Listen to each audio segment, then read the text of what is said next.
We're following up on breaking news this morning at 6:30. Just minutes ago, Portland Fire and Rescue crews cleared Northeast MLK and Prescott following a major gas leak in the area. Now, people living nearby have not yet been able to go home. Crews are still working to repair damage to a gas meter following a car crash. Good morning and thanks for joining us. I'm Emily Burris in for Jenny Hansen. And I'm Ken Body. Let's get right out live to Elise Haas, who's been covering this on scene all morning long, and some breaking developments right now, Elise. Ken, so they have shrunk that scene right here to this immediate area on Northeast Prescott, where they have the gas meter that a car crashed into and then drove off, a hit and run situation. But the latest, within the last 5 minutes, is that the lights have been turned back on. You'll notice that we finally have some of these street lights that are flashing. Power has been off since 1:30 this morning. Now, I'll take a look at this outage map. Earlier this morning, Pacific Power forced an outage just to protect the people in this area. Firefighters were worried about an explosion because of the significant gas leak. Hours ago, we had about 3,500 people without power, and then within the last 5 minutes, that's now down to about 80 customers without power. Taking a look at what the scene looked like earlier this morning, you can see all of those flashing lights, and that is the commotion that residents in this area woke up to. They tell me that they heard dogs barking, sirens going, and when they opened up their windows, they heard firefighters yelling at them to get out. So it was a really tough situation. Here's what firefighters had to say about trying to navigate getting people out in such a toxic situation.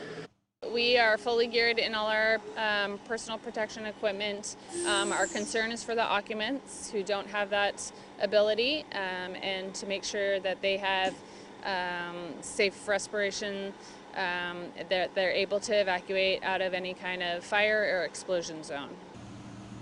So they were able to evacuate 3 buildings out here along Northeast MLK. Traffic has been resumed this morning, but of course the investigation is going to continue into this hit and run crash that has, if you can see out here live, the Northwest Natural crews are working on. Not only did this car hit the gas meter, it also broke a window on this apartment building as well. So they had to dig underground early this morning just to get that gas to stop leaking. So yeah, very crazy situation this morning, but things are starting to get resolved. We'll continue to follow it as well and bring you updates at KOIN.com. Reporting live in Northeast Portland, Elise Haas, KOIN 6 News. All right, thanks for the update, Elise. Well, let's toss it over to Carly Kennelly, and they opened up MLK, which is a good thing. Yes. But are there any problems out there, either there or elsewhere this morning? Well, right now everything's looking good on MLK, so they did open that up as you mentioned, and traffic flow is nice through that area, so you won't have to worry about any backups or anything, or planning an alternate route.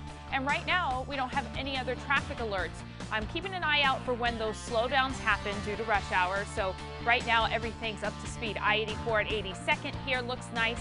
So does the drive on 205 at Sunnyside. You've got a nice stretch of 205 there. I-5 through the curves, all clear, and same with I-5 at Lombard. So southbound maintains a nice speed there through Vancouver and North Portland. 26 at Bethany, a nice one there from Hillsborough to downtown. In fact, 26 just in from 217 is 5 minutes. It's 5 minutes on I-84 westbound. I-5 southbound is 7 minutes for that drive from Vancouver to downtown. 205 southbound through Oregon City, 10 minutes right now to reach I-5. Kelly? Well, we're starting out this morning with some dense fog and even some mist out towards the coast. Temperatures are much cooler, too, in the 50s now as we begin this Wednesday morning. In Portland, low 60s, another pleasant start here. We are dry. We're seeing a few clouds in North Portland now. Down to Salem, more sunshine, also in the low 60s. Here's your view out to Kalama up north. You can see those clouds in place. Today, we are expecting another hazy day and another warm one, too. We'll see temperatures around lunchtime in the upper 70s, still pleasant, but by 3 o'clock and into our evening, likely in the 80s to low 90s today in Portland. Still tracking a hazy afternoon, too. But big-time changes coming as we finish out the week. A chance for rain back in Portland. I'll let you know which areas have the best chance to see some wet weather. That's coming up in my full forecast. Thank you, Kelly. Coronavirus cases are spiking across the Northwest, and in Oregon, more than 1,500 new cases have been reported. A new report shows that 92% of cases in June were among the unvaccinated. In Washington state, 6,000 new cases have been reported in the past 4 days. Over the past week, a 20% increase in hospitalizations. Health officials say the Delta variant accounts for 76% of the new cases. 94% of cases are among the unvaccinated in Washington state. The CDC has extended the federal eviction moratorium through October 3rd. The new order covers a large portion of America. Counties experiencing substantial or high levels of COVID spread. President Biden acknowledged the announcement might get struck down by the Supreme Court as executive overreach. Multnomah County already announced an extension until September 25th for tenants if they provide proof that they applied for rental assistance. In Washington, tenants who've done the same are protected until September 30th. Oregon parents are looking for childcare options. The state is in need of more providers, but expansion takes money and resources, and both are in short supply. At North Portland Sunshine Center, childcare and preschool, founder Troy Tate has spent 8 years converting a church basement into a new childcare facility. He's waiting on inspections and hopes to open the expansion October 1st. Tate says saving up to cover the cost of renovations took years, and he applied for several grants to help.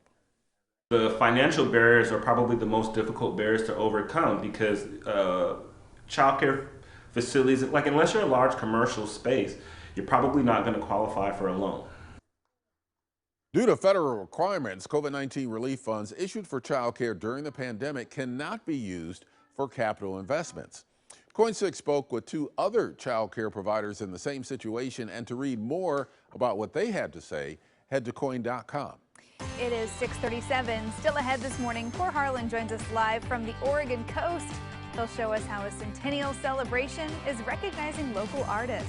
And one company's space launch gets delayed. We'll be right back with your top 6 stories of the day.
Welcome back. Seaside is celebrating 100 years since the dedication of the promenade, and there are plenty of special events planned on the Oregon coast to celebrate. Cor Harlan joins us live from the Fairweather House and Gallery, with more details on the first Saturday Art Walk. Cor? Yeah, well, there's just a ton of things going on down here in Seaside this weekend. We've already talked about the centennial rededication of the promenade down there, 1.5 miles along the beachfront there. There'll be a parade. There'll be a rechristening of the turnabout there.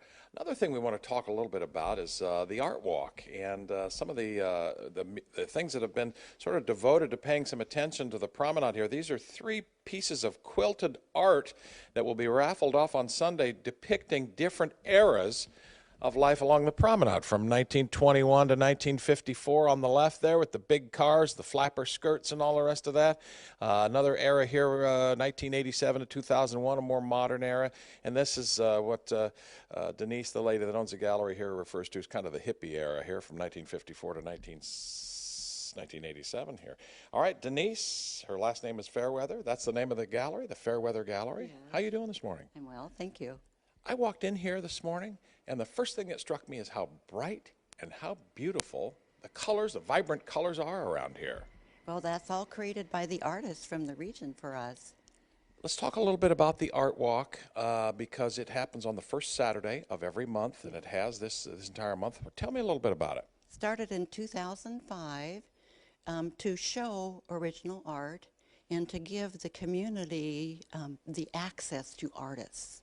Now, the art that Douglas is kind of showing us on the wall there in your gallery here, you sort of would like the artists who are displaying their work here to sort of have a connection to the North Coast, you say, correct? What does that do for customers and for artists? Well, they like to know that the artists, they're painting destination art or creating art that is about this area, and Seaside is a destination. It's the first resort in Oregon. So like people coming up here from San Francisco, for instance, visiting for a weekend or whatever, they want a piece of art that sort of reminds them of where they were, the good time they had. The destination art is what you call that. That's correct. Right, okay. Now, the art walk itself will happen this Saturday because it is also the first Saturday of the month, and it'll be going along here with the big celebration up Broadway that will sort of culminate up in the turnaround there. Tell me a little bit about the art walk there. How many different galleries will there be and all the rest of that? Well, in the art walk, and we sponsor businesses and boutiques and restaurants, there's 11 that show original art in Seaside. There's 4 in the core district, which we call the historic district of Seaside, and it's 2 blocks at the Holiday and Broadway. Cool. Well, this is just beautiful. Douglas is just kind of giving you a great little tour of the Fairweather Gallery here. It's right along Broadway. It'll be right along the parade route here when it happens on Saturday morning. Again, keep your calendar open for this coming Saturday here in Seaside, Oregon's original tourist resort town. You used to have to come down here by train, but they will celebrate 100 years of life along the promenade out here and the turnaround. And again, as far as your art, your taste for art goes, these quilted pieces of art here, how many different patterns did you say were in each one of these? There's more than 200 quilting patterns in this 3-piece set. That's amazing. 200 different quilting patterns. I don't think I could identify 1 or 2, but I'll take your word for it that there are 200 in it. When I look at this and the intricacy and the vibrancy of all of these, I believe there are more than 200 quilt patterns in there. And again, this will be raffled off on Sunday here as part of the Seaside Centennial Celebration. Emily and Ken, we sort of summarized that last hour. There'll be a public ceremony out here at 1 o'clock in the afternoon up in the turnaround there. Lots of people on the beach as they rededicate the promenade after 100 years of attracting people here to the Oregon coast and Seaside in particular. They have a parade up Broadway here. It's just going to be a big, big morning and early afternoon here in Seaside as we celebrate again the 100-year anniversary of the promenade and the turnaround. Very, very cool. Lots of fun things to go see and do in Seaside. You can make a whole day out of popping in and out of those shops. All right. Yep. All right. Sounds good. Appreciate it, Cor. Well, it is 6:45. Time now for the top 6 stories to start your day. Travis Tyke joins us in studio. We're going to get to that in just a moment. But first, we do want to check in on that weather and traffic. We'll start with Carly. She's keeping an eye on the roads. How are things looking this morning? Well, things are looking pretty good. We've got things getting busier on the west side. So